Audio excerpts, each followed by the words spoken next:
चक्र और धनुष धारण करने वाली बांधुकुंडी और परिध ये भी तुम्हारे अस्त्र है। तुम सौम्य और सौम्यतर हो। इतना ही नहीं,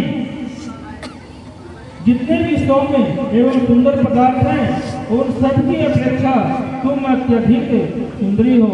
पर और ऊपर अपर सबसे परे रहने वाली परमेश्वरी तुम ही हो।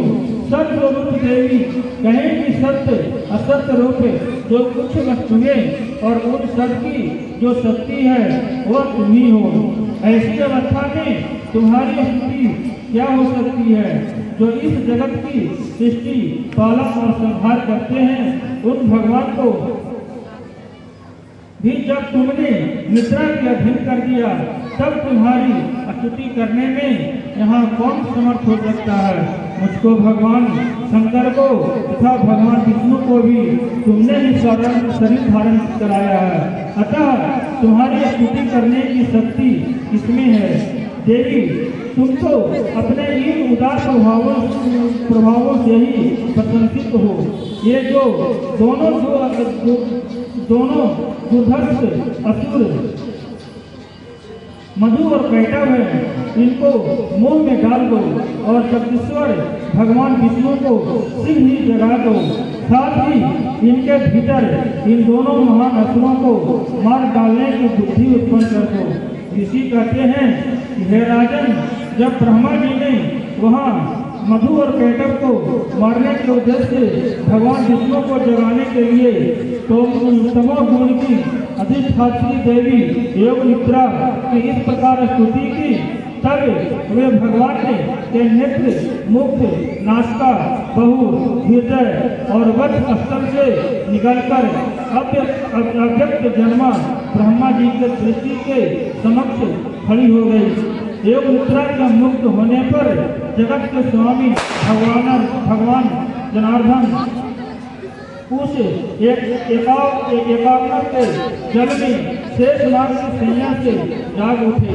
फिर उन्होंने उन दोनों असुरों को देखा। वे दुरात्मा मधु और कैटव अत्यंत बलवान तथा पराक्रमी थे और क्रोध से लाल आंखें किए ब्रह्मा जी को खा जाने के लिए उद्योग कर रहे थे। तब भगवान हरि ने उठकर उन दोनों के साथ 5000 वर्ष तक केवल बाहु युद्ध किया। वे दोनों भी अत्यंत बल के कारण उत्तम हो रहे थे। इधर महामाया ने भी उन्हें मोह में डाल रखा था, इसलिए वे भगवान विष्णु से कहने लगे, हम तुम्हारी वीरता से संतुष्ट हुए, तुम हम लोगों से कोई वर मांगो। श्री भगवान बोले, यदि तुम दोनों मुझ पर प्रसन्न हो तो अब मेरे हाथ से मारे जाओ। बस इतना सा ही मैंने वर मांगा है, यह दूसरे किसी वर से क्या लेना। ऋषि कहते हैं, इस प्रकार धोखे में आ जाने पर उन्होंने संपूर्ण जगत में जल ही जल देखा। तब कमल नयन भगवान से कहा, जहाँ पृथ्वी जल में डूबी हुई न हो, जहाँ सूखा स्थान हो, वहीं हमारा वध करो।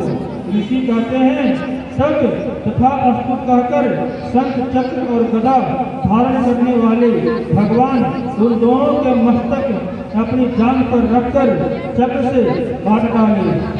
इस प्रकार ये देवी महामाया ब्रह्मा जी की स्तुति करने पर स्वयं प्रकट हुई थी। अब पुनः तुमसे उनके प्रभाव का वर्णन करता हूँ। श्री पंत को समाप्त है। नित्य